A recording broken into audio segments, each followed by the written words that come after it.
সম্মানিত নেতৃবৃন্দ, এ পর্যায়ে আপনাদের সামনে বক্তব্য রাখবেন বাংলাদেশ জাতীয়তাবাদী দল রংপুর জেলার সম্মানিত আহ্বায়ক এবং তিস্তা নদী রক্ষা আন্দোলনের রংপুর জেলার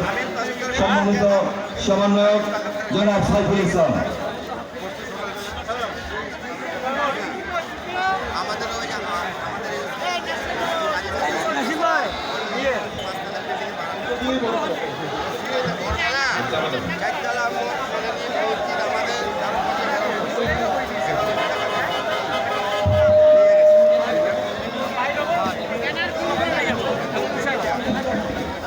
বিসমিল্লাহির রহমানির রহিম।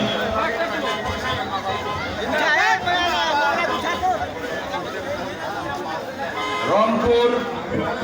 জেলার আজকের এই ঐতিহাসিক শাপলা চত্বর থেকে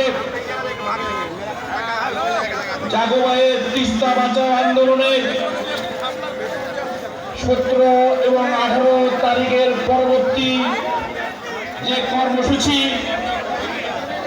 পথযাত্রা, আজকের এই পথযাত্রার সম্মানিত সভাপতি